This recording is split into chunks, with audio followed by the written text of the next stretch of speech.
Hora H do Agro. Oferecimento. Consórcio Magi, Volkswagen Caminhões e Ônibus. Meteor da Volkswagen Caminhões e Ônibus, mas pode chamar de Meteoro da Paixão.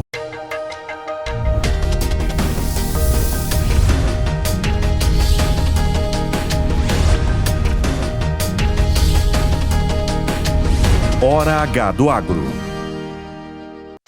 Olá, seja bem-vindo ao Hora H do Agro. Eu sou a Mariana Grilli e no programa de hoje você vai ver como está o desenvolvimento das safras de grãos nos Estados Unidos e no Brasil, como será o regime de chuvas para safras de grãos. O Brasil abriu 349 novos mercados agropecuários desde 2023 e mais as cotações para soja e milho. Então começa agora o Hora H do Agro.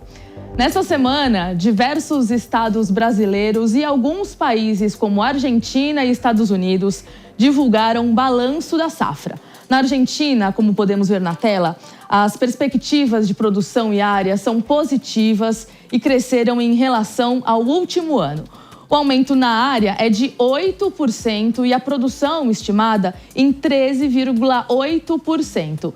Embora esse crescimento não tenha sido tão expressivo, o trigo está sendo negociado 3% mais alto do que no ano passado, apesar de ainda estar 5% abaixo da média da temporada aí dos últimos 5 anos.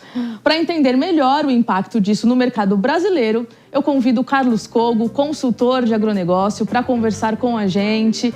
Cogo, muito obrigada, bem-vindo ao Hora H do Agro e eu já aproveito para te perguntar, considerando esse aumento na produção de trigo na Argentina e o fato de que o preço atual ainda se mantém acima em relação ao ano passado, como que você avalia o potencial de impacto nas dinâmicas aqui de importação, nos preços do trigo no mercado brasileiro? O que a gente pode esperar para os próximos meses dentro dessa dinâmica das safras e preços?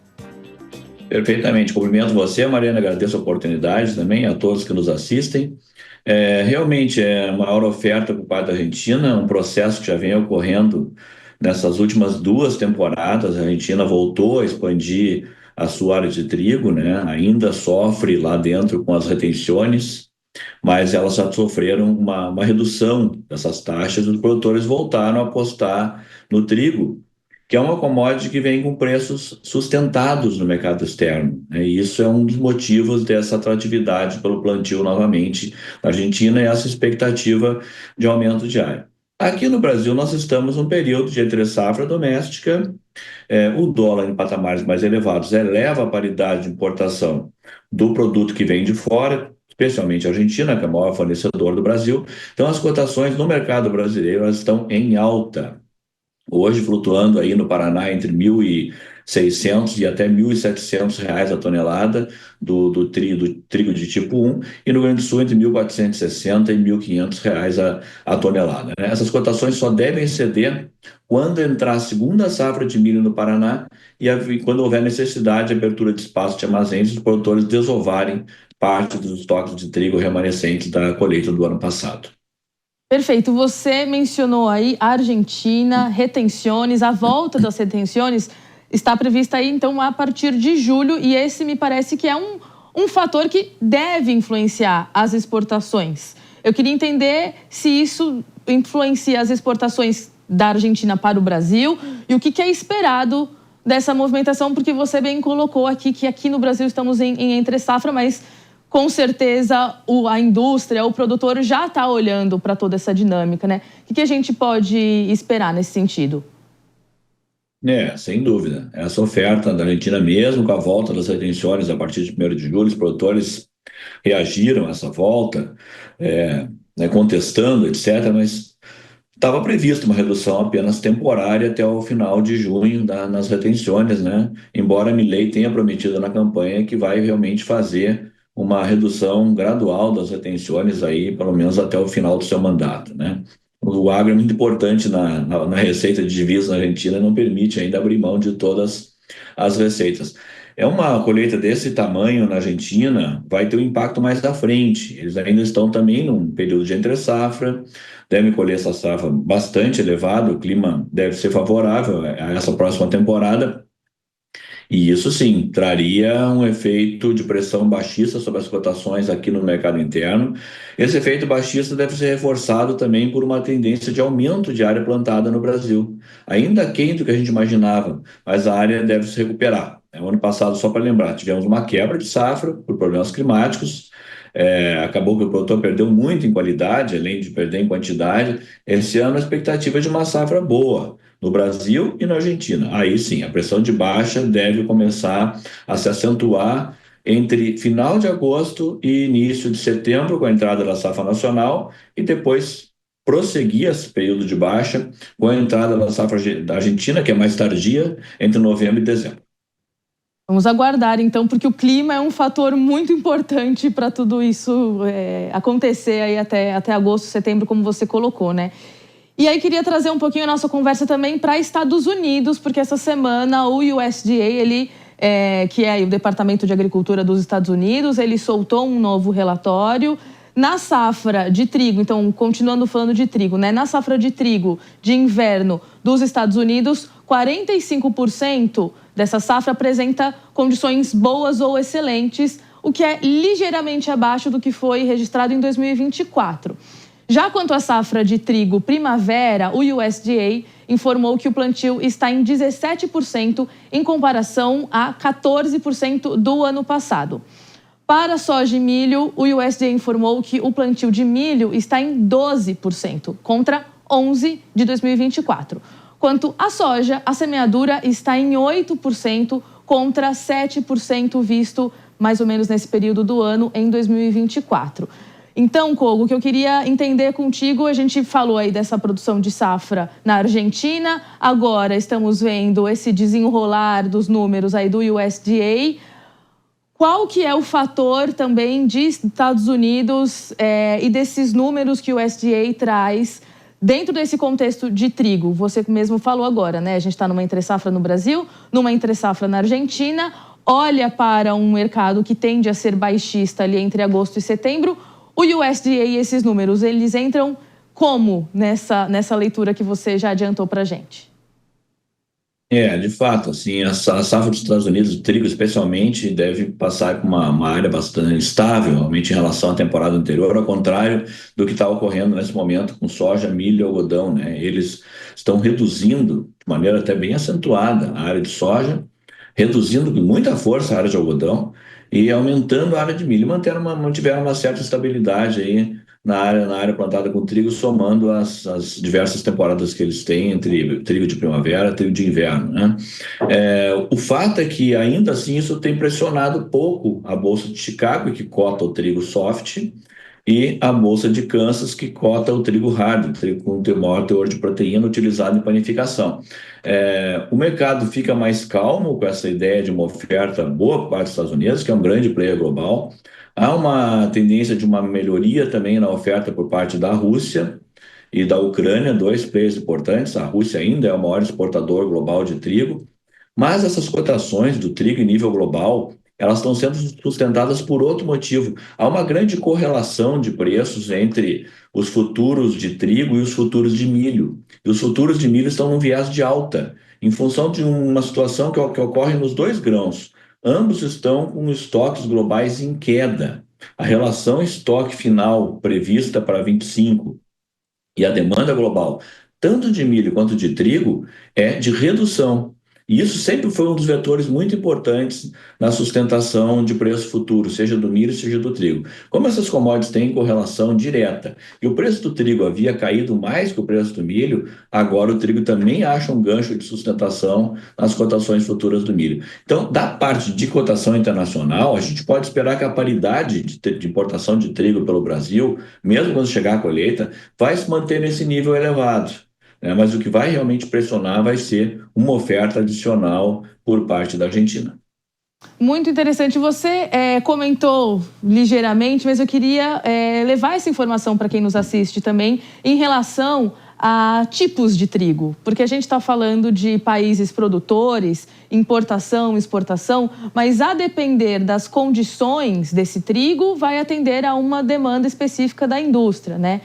Que tipo de trigo que o Brasil importa? Como que isso também, né, os tipos de trigo influenciam nesse acompanhar das cotações, nesse fluxo de comércio internacional da triticultura?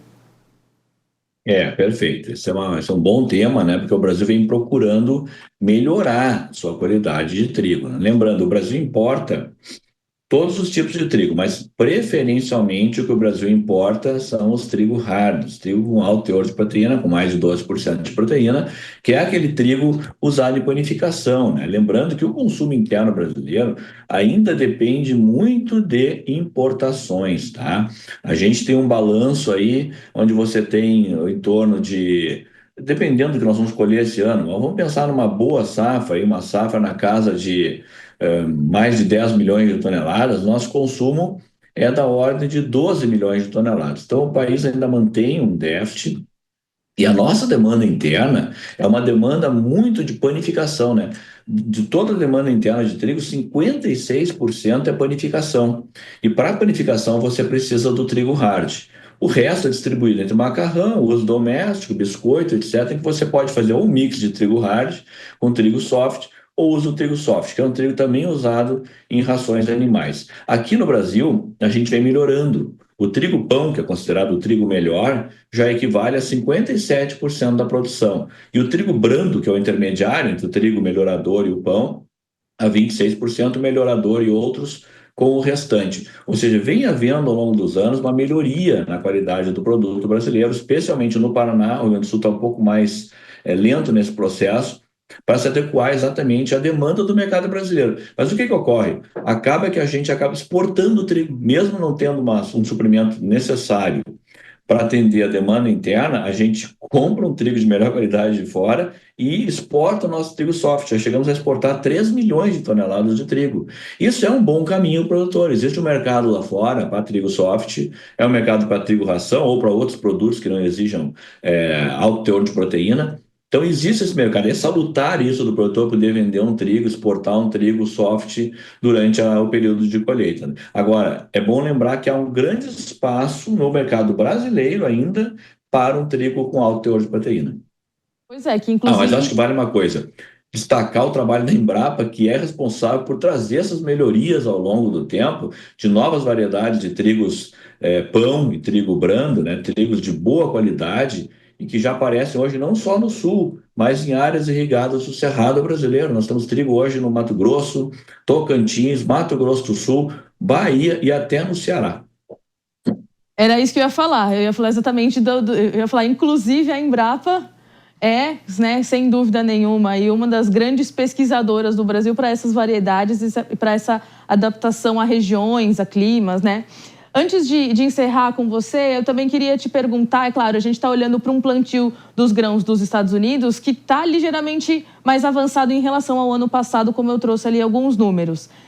Esse avanço, ele já gera, falando principalmente de soja e milho nesse caso, né? Ele já gera comportamentos na Bolsa de Chicago? O que a gente pode falar desde esse relatório que foi lançado do USDA? Como que isso se refletiu na Bolsa de Chicago? Já dá para falar algum tipo de repercussão? Como que isso reflete, inclusive, em preços de mercado futuro?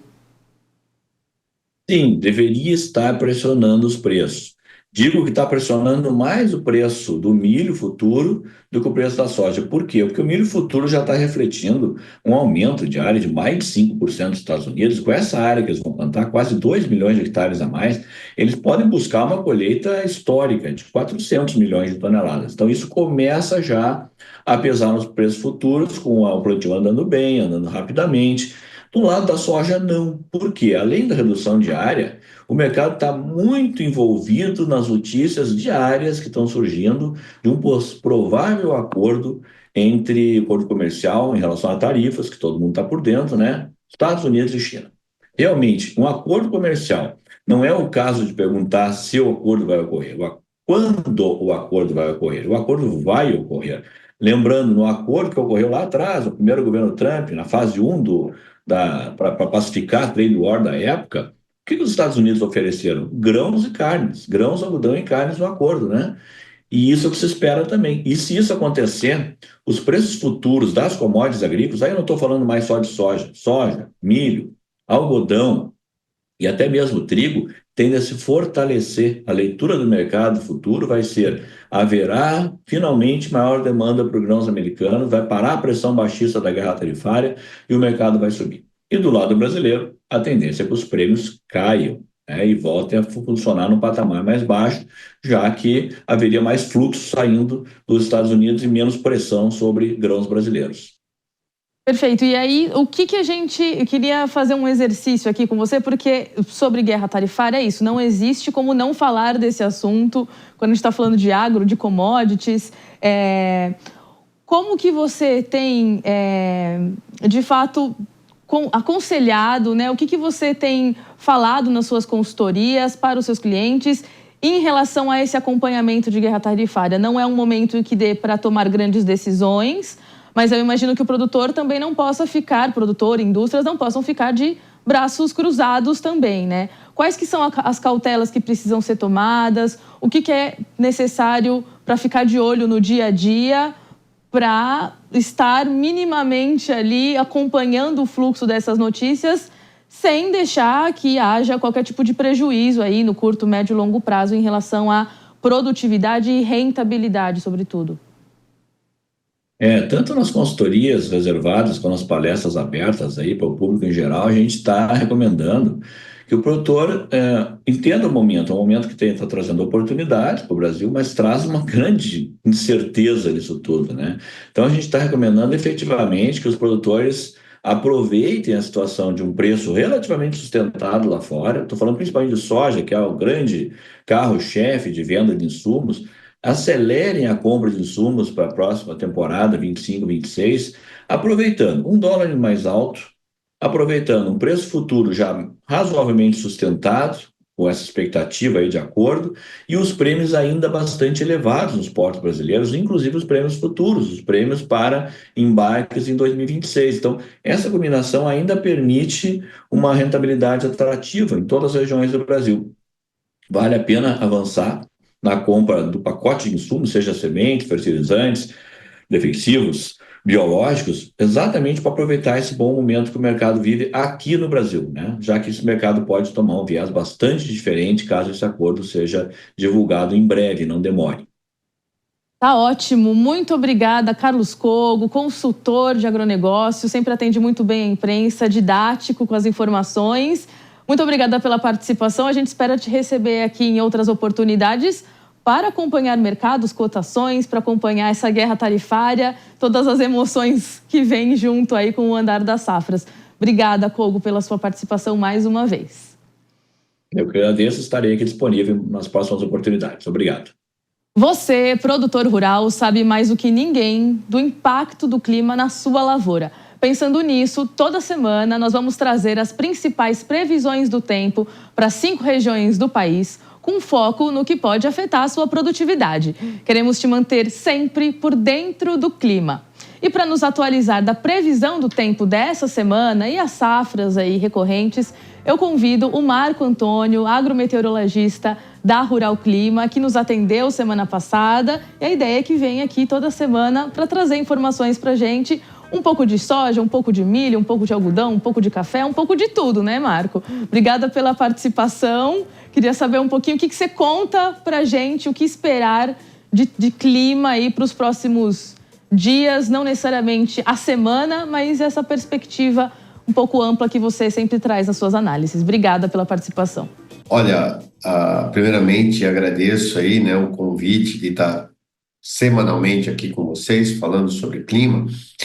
E o que podemos esperar para essa semana é, sem dúvida nenhuma, mais chuvas em grande parte do Brasil. Estamos caminhando aí para os últimos dias de abril, já olhando para o mês de maio, e a perspectiva é de mais chuvas ainda em grande parte do Brasil, isso por conta de frentes frias que estarão passando pelo Brasil e levando mais chuvas. De uma forma geral, essas chuvas estão beneficiando bastante as lavouras de segunda safra, em especial milho, algodão e sorgo, ali no feijão, entre outras culturas.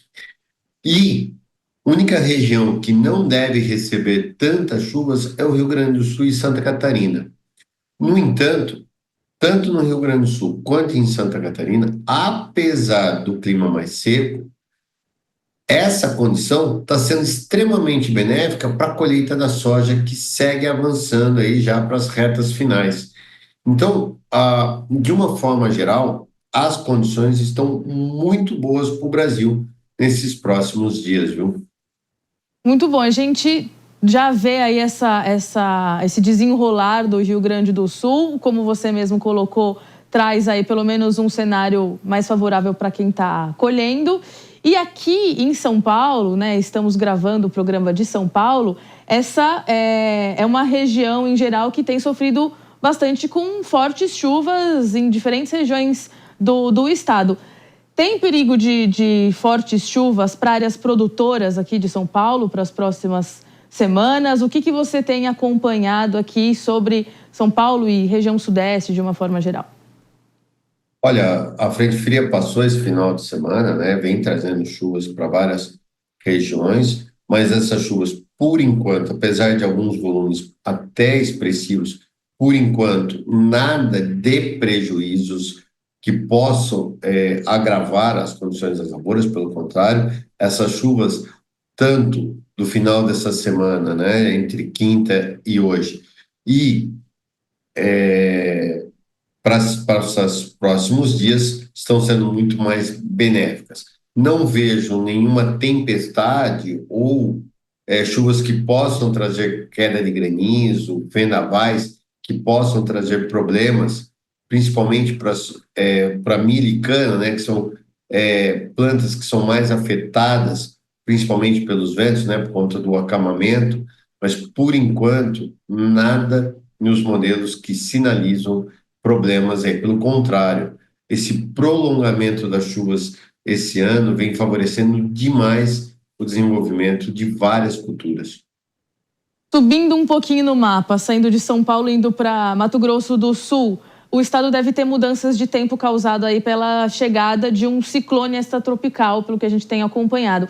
Como que os produtores ali, sul-mato-grossenses, podem se precaver? Você dá algum tipo de análise específica para o estado? Olha, não, o ciclone está passando pela região né, do oceano, é ele que está trazendo bastante chuvas, então não tem nada de tão anormal para o Mato Grosso do Sul, pelo contrário, as chuvas que vêm ocorrendo ao longo aí dos últimos dias e previsão de mais chuvas agora, para esses próximos 10 dias, só vão beneficiar ainda mais o desenvolvimento das lavouras. Por enquanto, nada de excepcional que possam falar assim, olha, toma cuidado, nada disso, é só chuvas, lógico, em alguns momentos podem até ser chuvas um pouco mais volumosas, mas por enquanto as condições ainda se manterão extremamente favoráveis. Que ótimo, a gente gosta de trazer boas notícias e explicar o cenário, porque às vezes, né, palavras como ciclone podem causar ali um certo temor e você bem colocou que não é o caso. Tem que lembrar, Mariana, que todos os ciclones que a gente são comentados, eles vêm pelo oceano, né? Eles não se formam no continente. Então, e eles são responsáveis por trazer chuvas. É que a palavra ciclone lembra muito tornado, aqueles furacões, né? Cena de filme. Aquelas coisas que a gente vê lá nos Estados Unidos ou vê nos filmes. Mas, de uma forma geral, não é bem isso que acontece aqui no Brasil. Os ciclones podem trazer volumes um pouco maiores de chuvas, mas muito mais para as faixas litorâneas, para a faixa leste, do que para a faixa oeste, onde está o Mato Grosso do Sul. Então, de uma forma geral, não vejo grandes problemas. Os volumes serão um pouco maiores com a passagem desse sistema? Sim, mas nada, assim, ó, não vejo problemas com granizo, não vejo problemas com vendavais. Lógico que uma outra micro-regiãozinha pode sofrer um pouco mais, um pouco menos, mas quando a gente olha num contexto geral, por enquanto, tudo muito bem e até uma condição extremamente favorável. Porque se a gente se recordar exatamente um ano atrás, nós estávamos vivendo uma seca terrível já. Agora não, essas chuvas estão se prolongando. Olha as condições que estão sendo benéficas para a cultura do milho. Já se prevê uma safra. Eu vi você conversando com o Carlos Cogo. Olha, a previsão que temos para a segunda safra de milho esse ano, para o algodão, agora para a cana-de-açúcar, né? Então, essas chuvas estão sendo muito mais benéficas do que prejudiciais. Perfeito. Muito obrigada, viu, Marco? A gente conta com você na semana que vem, de preferência trazendo boas notícias para as lavouras também, viu? Agradeço. Sempre, né? Sempre. Eu que agradeço e até semana que vem. Muito obrigada. Até semana que vem. O PIB da cadeia de soja e biodiesel recuou 5,03% em 2024, de acordo com dados do Centro de Estudos Avançados em Economia Aplicada, o CPEA, e a Associação Brasileira das Indústrias de Óleos Vegetais, a ABIOV. A quebra da safra de soja resultou em diminuição da participação dos grãos no PIB do complexo soja, o que representa uma queda de quase 14%. Consequentemente, esses agroserviços, que são atrelados ao desempenho da safra, retraíram 3,4%. O CPEA ressalta, no entanto, que a queda de 5,03% foi menor do que era esperado, conforme esclarece a Nicole Renaud, pesquisadora da equipe macroeconômica do CPEA. A gente teve um desempenho, um bom desempenho da agroindústria, houve uma reestimativa para cima do PIB da agroindústria, puxada aqui principalmente pelo esmagamento e refino. Isso amenizou um pouco a queda que a gente estava projetando para a cadeia produtiva. Dentro da agroindústria, o destaque ficou com o biodiesel, cuja demanda vem sendo fomentada pela Biov. Daniel Amaral, diretor de Economia e Assuntos Regulatórios da Biov, sabe que a guerra tarifária traz um cenário de maior exportação para a soja e o farelo. Com isso, uma parte do óleo que seria usado para o biodiesel deve atender o mercado externo e será adicionado também ao estoque final armazenado na entre-safra. Para 2025, o diretor da Biov acredita que haja mais dificuldade para a indústria, mas ele prefere se manter otimista com um aumento na demanda pelo biodiesel. Agora, nós vamos para um rápido intervalo e a gente volta já já, então não saia daí.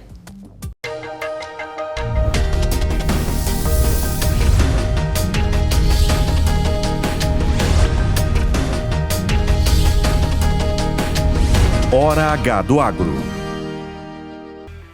No campo, os sonhos crescem junto com o trabalho. E com o Consórcio Nacional Valtra, você investe nesse sonho com parcelas que cabem no seu bolso e sem sair de casa. Afinal, são quase 20 anos colocando máquinas pelo campus de todo o Brasil. O Consórcio Nacional Valtra investe no seu futuro com quem entende do campo. Acesse consórciovaltra.com.br e simule sua máquina. Gigante, hein? Tá gostando? Muito, mas rapaz, tem um negócio engraçado acontecendo toda vez que eu dirijo. O quê? Sobe aí. Olha isso. Depois que eu te conheci, fui mais feliz. Você é exatamente o que eu sempre quis. Te dei o sol, te dei o mar pra ganhar seu coração. Você é raio, saudade, meteoro da paixão. Volkswagen Meteor, pense gigante.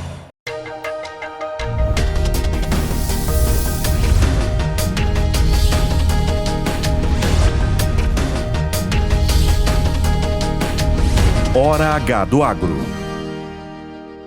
Estamos de volta com Hora H do Agro e agora nós vamos acompanhar a dinâmica das commodities, as tendências do mercado financeiro e os cenários econômicos globais para otimizar suas estratégias no agro. Para isso, nós vamos conversar com o Fernando Bernardo, especialista em commodities da Barchar. Seja muito bem-vindo ao Hora H do Agro, te agradecemos pela sua disponibilidade. Eu já vou começar te perguntando sobre os avanços das safras dos Estados Unidos. Ao mesmo tempo que a gente vê essas safras avançando, existe aí uma busca da China pela diversificação nas compras de soja. Como que isso está refletindo nas cotações do grão? O que você tem observado aí para o mercado futuro, especificamente para a soja, mas também, claro, isso deve se refletir para outras commodities também? O que a gente tem visto é o mercado voltando para os fundamentos, tá? Ou seja, a gente tem aí a guerra tarifária entre os Estados Unidos e a China e vamos dizer, o resto do mundo aí, né? Mas que isso impactou o preço no Liberation Day, ou seja, você teve lá tanto a soja quanto o milho perdendo valor, né? Assim como todos os ativos, incluindo o próprio dólar, né? Chegou uma desvalorização histórica. Mas ele retomou esses preços, né? Os preços voltaram. Te dar um exemplo, a soja, se eu não me engano, teve uma desvalorização, estou até com o gráfico na minha frente aqui, de 5,4% desde a guerra tarifária, mas já voltou 7,4%, ou seja, já valorizou mais do que antes do início da guerra tarifária aí, né? Então, isso mostra que o mercado está muito voltando aos fundamentos. E os fundamentos da soja e do milho, vamos dizer, do milho, os fundamentos são um pouco mais fortes para cima, né? Mas a soja também tem fundamentos bons. Falando da safra, o que eu estava falando com o nosso analista nos Estados Unidos, agora há pouco, inclusive, o que ele tem visto é um plantio muito mais, o produtor escolhendo plantar o milho muito mais do que a soja, tá? Então isso dá um suporte, vamos dizer, de teto, vamos dizer, para o milho, né? Porque vai ter mais oferta. E para a soja, a percepção que a gente tem lá dos Estados Unidos é o produtor plantando menos soja esse ano, até por causa dos preços aí, né? Então, falando de milho, né? A gente ouviu aí do Carlos Cogo no começo do programa, até também ouvimos o Marco Antônio olhando para essa perspectiva de clima que deva favorecer a safrinha. Qual que é o comportamento atual das cotações do milho? Eu queria que você elaborasse um pouquinho mais para a gente. E o que inclusive os produtores, a indústria devem monitorar para a composição dos preços futuros, já que você está trazendo essas informações também em relação à produção do milho nos Estados Unidos? À medida que a gente tem esse entendimento e o USDA vai trazendo esses dados, que realmente vai ter um plantio mais forte de milho, isso dá um suporte negativo para o preço. Apesar de que os fundamentos são positivos, né, são altistas, porque os Estados Unidos, o estoque mundial, né, de milho, no início de 2024, né, ele começou já apertado e terminou mais apertado ainda no final de 2020, no estoque final de 2024, que é o estoque que começa o ano de 2025, né? Então, o que a gente olha e aconselha sempre para o produtor brasileiro, para o mercado brasileiro, é ir fazendo média, ou seja, olhando o mercado, acompanhando o mercado e vendendo à medida que os preços vão dando um comportamento altista. Não esperar sempre o preço do milho chegar no nível que ele quer ou que o vizinho do produtor está pensando, ou seja, procura acertar o olho da moça que a gente fala, né?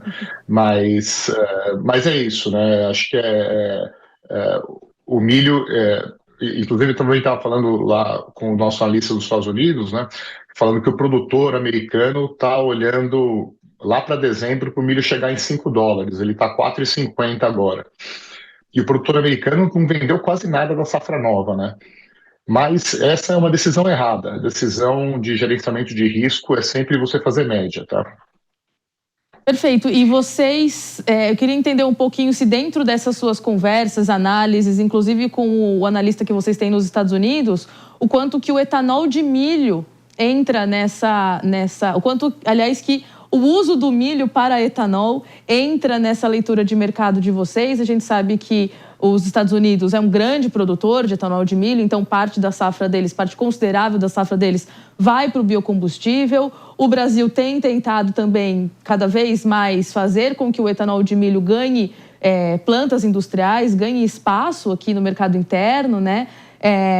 Essa realidade do milho para etanol, tanto nos Estados Unidos quanto no Brasil, vocês acompanham? Existe alguma tendência ou algum ponto de atenção que vocês possam instruir a gente aqui, seja produtores, seja a própria indústria e, quem sabe, o consumidor do etanol, né? Porque se o preço ficar bom, todo mundo ganha, né?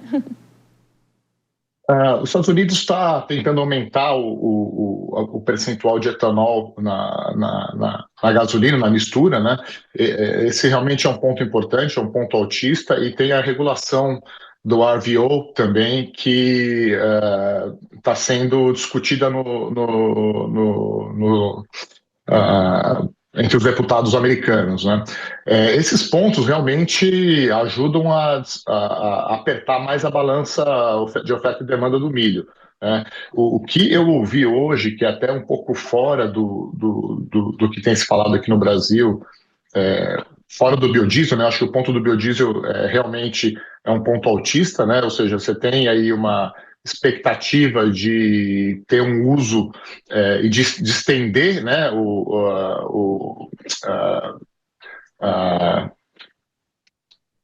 a isenção de impostos para o biodiesel até 2030, se eu não me engano, e você tem também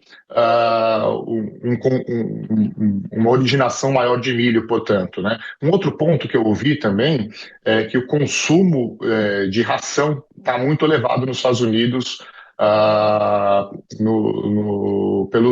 nos pastos, né? Ou seja, isso também, o consumo doméstico americano está muito alto também.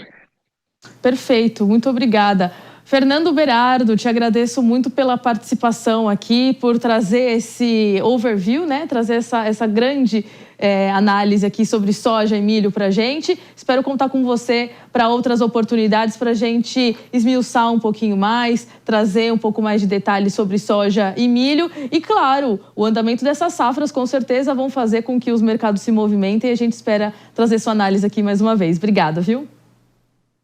Muito obrigado, bom fim de semana a todos. E a agroindústria brasileira segue em ascensão. O setor registrou o segundo mês consecutivo de alta, impulsionada por produtos não alimentícios e pecuária. Vamos ver, a reportagem é de Camila Yunis. O Centro de Estudos do Agronegócio da Fundação Getúlio Vargas mostrou que no mês de fevereiro a agroindústria teve um avanço de 0,6%. Esse aumento foi puxado por produtos não alimentícios como insumos e produtos têxteis. Alimentos de origem animal também tiveram destaque.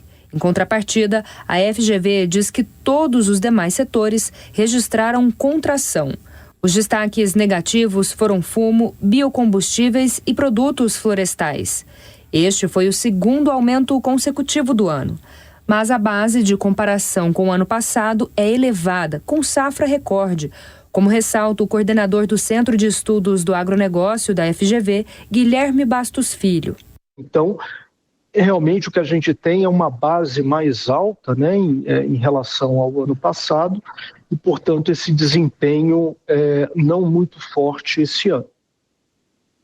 Mas é um segundo aumento no ano, lembrando que um segundo aumento no ano, lembrando que em janeiro houve também uma aceleração, um acréscimo aí de 0,6%. Guilherme Bastos ressalta que as bebidas alcoólicas tiveram retração de 7,3%. Para ele, este já pode ser um reflexo de uma demanda mais contida, decorrente da inflação. O cenário para os próximos meses é incerto, sobretudo em função da guerra tarifária entre China e Estados Unidos. A instabilidade no mercado internacional pode abrir espaço para a exportação agropecuária brasileira, mas o país tem alguns gargalos que podem impactar, como destaca o coordenador do Centro de Estudos do Agronegócio da FGV, Guilherme Bastos Filho. Em termos de capacidade produtiva, sim, ele tem capacidade de atender o nosso mercado interno. A questão de mão de obra e infraestrutura, esse tem sido, né, um problema decorrente aí ao longo dos anos e que tem se agravado, né? Principalmente a questão da falta de mão de obra, né, mão de obra qualificada. Dentro de um contexto de possibilidade de ampliação de mercado, o Brasil precisa olhar com mais atenção para a questão logística e também de qualificação da mão de obra, uma vez que as demandas têm aumentado e o campo tem ficado cada vez mais tecnificado. O IPCA 15, ou Índice Nacional de Preços ao Consumidor Amplo, 15, é uma prévia da inflação oficial do Brasil, calculado pelo IBGE.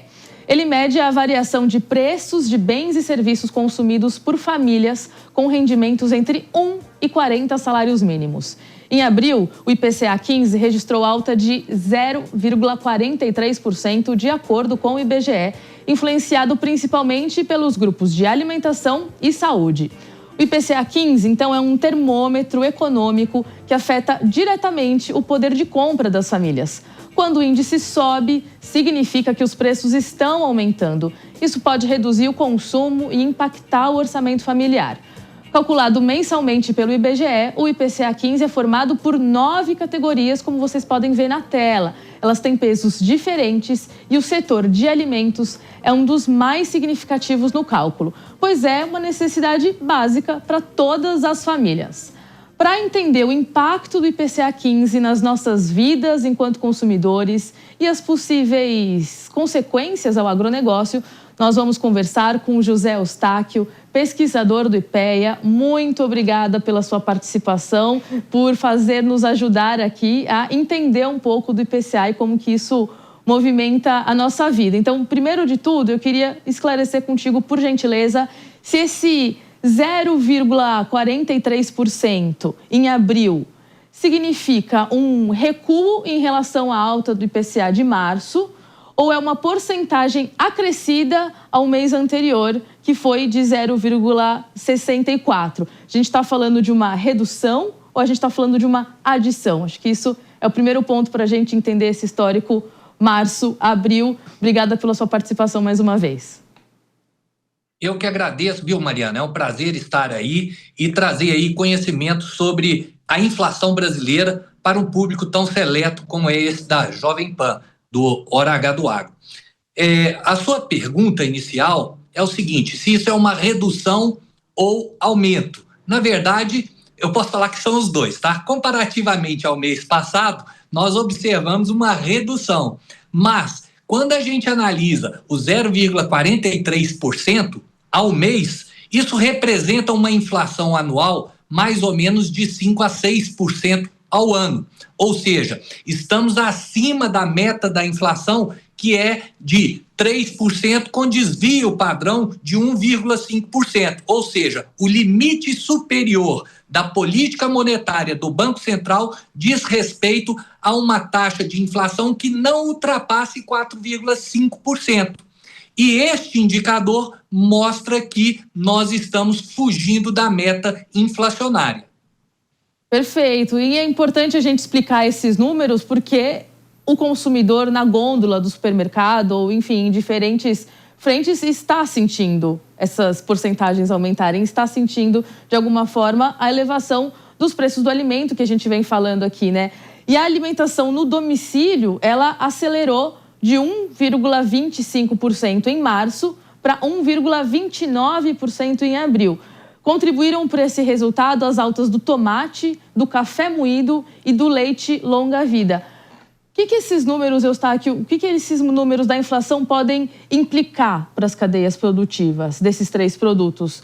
É possível a gente estimar margens mais apertadas para produtor, para varejo? O que esses números bem setorizados, olhando para o domicílio, significam quando a gente olha para um reflexo lá do campo, né? Do consumidor para o campo? Como que o agro pode ler esses números também? Tá. Em primeiro lugar, vamos tentar entender qual que é o problema da inflação na economia. Quando nós temos uma economia com uma inflação elevada, isso gera uma redistribuição de renda entre a população desta sociedade. O que acontece? As pessoas que conseguem fazer o hedge dos seus ativos, essas não têm tanto problema com a inflação. Mas, normalmente, os assalariados e as pessoas mais pobres, que dependem do seu orçamento para a compra dos produtos mensalmente, estas são afetadas com o aumento da inflação. Por quê? Diminui o poder aquisitivo delas. Ou seja, maior inflação é ruim para o consumidor. Agora, vamos olhar do lado e do ponto de vista do produtor. É claro que, num primeiro olhar, preços mais elevados são mais atrativos ao produtor. Mas o que acontece é que a inflação é uma oscilação de preços. E isso traz incertezas também para o setor produtivo. Quanto maior a inflação, maiores são as incertezas, menor é o investimento produtivo e menor é o crescimento dos setores ou daquelas atividades que a gente está analisando. Então, existem impactos, seja do lado do consumidor, seja do lado do produtor. Perfeito, muito obrigada, José Eustáquio. Eu acho sempre muito didático as suas explicações, porque é um tema que é recorrente do nosso dia a dia, mas é importante fazer essa dobradinha entre campo, cidade, consumidor, produtor. Então, te agradeço muito as explicações e espero recebê-lo aqui outras oportunidades no Hora H do Agro. Obrigada. Eu que agradeço, viu, Mariana? Mas não sei se eu tenho aí mais um tempinho. Por favor. É importante falar o seguinte, que a inflação ela vem de um gasto acima da arrecadação do governo. Então, quando o governo gasta mais do que arrecada, isso gera uma pressão inflacionária. No ano passado, em fevereiro, o déficit primário do governo estava em 48 bilhões de reais. Este ano, reduziu para 19 bilhões, mas continuamos com déficit. O que é o resultado primário?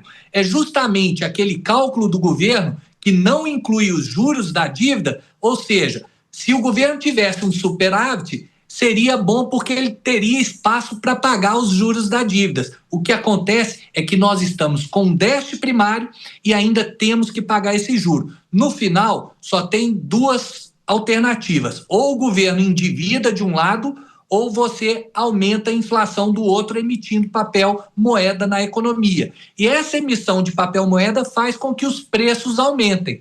Agora, olhando pelo que foi conversado no bloco anterior, é claro que a política tarifária, a guerra tarifária entre Estados Unidos e China joga uma pressão a mais dentro desse cenário. Ou seja, a expectativa é que a gente tenha inflação acima da meta ao longo deste ano. Logo, o Banco Central vai ter que aumentar as taxas de juros e isso vai ter um impacto nas variáveis reais da nossa economia. Quando eu falo variáveis reais, é emprego e renda. Veremos, então. Te agradeço, José Eustáquio Vieira Filho, sempre com os dados na ponta da língua, com as informações na ponta da língua. Obrigada pela disponibilidade de conversar, de explicar e realmente contamos com você em outras oportunidades aqui no Hora H do Agro. Agradeço sempre e um ótimo final de semana. Muito obrigada. E a repórter Patrícia Costa esteve em um evento da Associação Brasileira do Agronegócio e apurou com especialistas como as mudanças climáticas afetam a produção e elevam os preços no agronegócio. Vamos ver. O agronegócio sente os efeitos das mudanças climáticas que afetam a produção e pressionam o preço dos alimentos. Secas e enchentes cada vez mais intensas têm exigido do setor resiliência e novas formas de cultivo. É o que explica a presidente da Embrapa, Silvia Massurrá. Para Silvia Massurrá, presidente da Embrapa, o setor tem plantado mais em áreas menores, graças à ajuda da tecnologia. Hoje a gente tem tecnologia, a gente tem soluções, e a gente tem que cada vez mais capacitar os produtores rurais para que adotem mais essas práticas, usem mais essas tecnologias para a gente aumentar a nossa produção e produtividade de maneira sustentável nas 3 dimensões, econômica, ambiental e social. Mas para impedir o aquecimento do planeta e todas as consequências das mudanças no clima, é urgente fazer a transição energética e eliminar o uso dos combustíveis fósseis. O Brasil tem o que o mundo precisa: energia limpa, produção responsável e preservação. No Fórum da ABAG, em São Paulo, o secretário estadual de Agricultura de São Paulo, Guilherme Piai, e outras lideranças do agro defenderam uma narrativa única na COP30. Desse discurso na COP tem que ser único, Patrícia. É muito importante a gente deixar claro, todos os estados estarem juntos ao governo federal, um discurso único e forte. Porque se a gente não contar a verdade, que o Brasil é uma potência agroambiental, narrativas serão expostas sobre nós. A história que a gente não conta, alguém conta por nós. Então a gente está aqui hoje justamente para buscar essa união, essa harmonia e chegar mostrando essa verdade na COP, que ninguém faz o que o Brasil faz no agronegócio. O agronegócio é um setor importante para combater os impactos das mudanças climáticas e, nesse contexto, os biocombustíveis biocombustíveis ajudam a gerar renda no campo e também são o caminho para a transição energética, um setor que o Brasil já domina e pode expandir. Biocombustível é energia limpa, é tecnologia brasileira e o país pode liderar a transição energética. É o que o secretário Guilherme Piai chama de pré-sal verde. Nós aqui temos um pré-sal caipira, que são quase 6 milhões de hectares de cana-de-açúcar.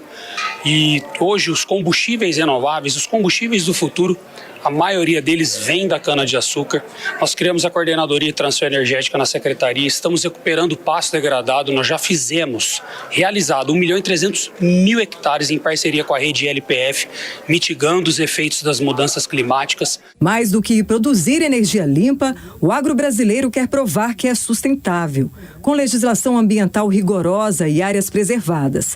Para o vice-presidente da ABAG, Ingo Plogger, está no campo a solução para a crise climática. O que nós estamos hoje aqui tentando realizar é o entendimento não só do Brasil, mas também dos nossos colegas da América do Sul, dos nossos colegas do mundo afora, de que o agro faz parte da solução. Temos sim alguns problemas que temos que endereçar para resolver, no manejo, na sustentabilidade, enfim. Mas a outra parte a gente tem que lembrar que a gente faz parte da solução. O vice-presidente da ABAG destaca a transição, que já está ocorrendo na aviação.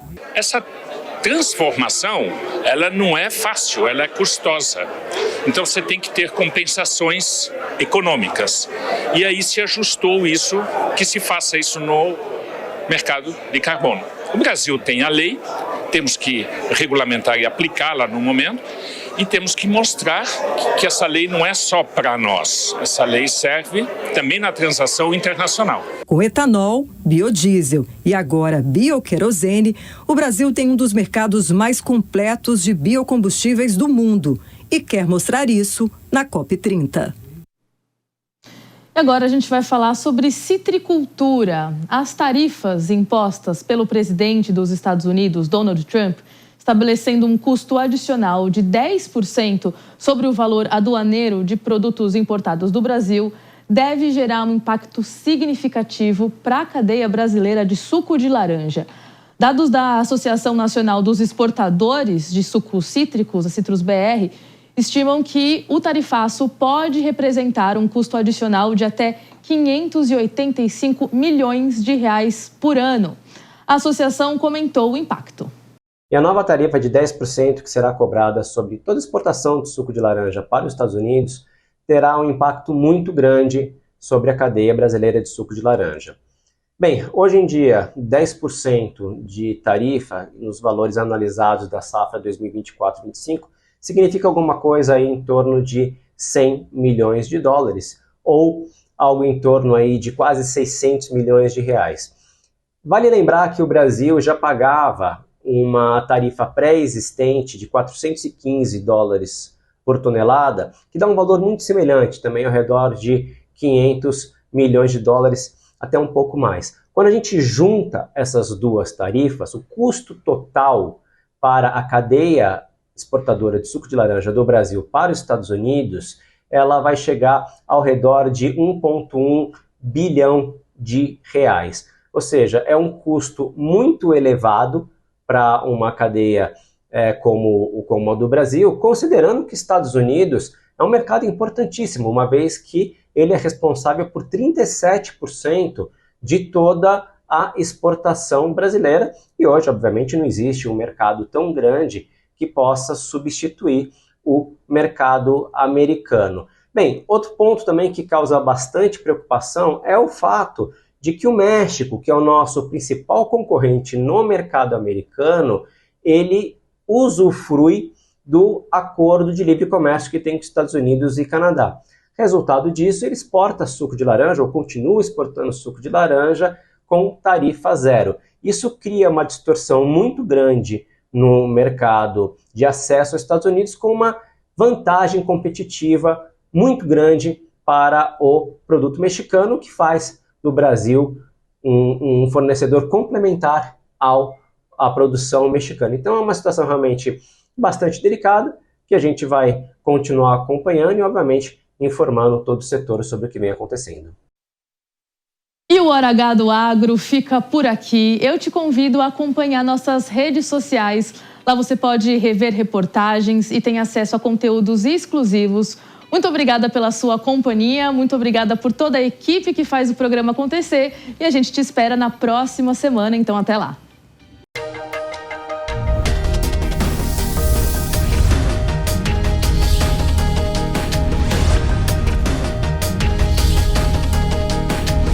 Hora H do Agro.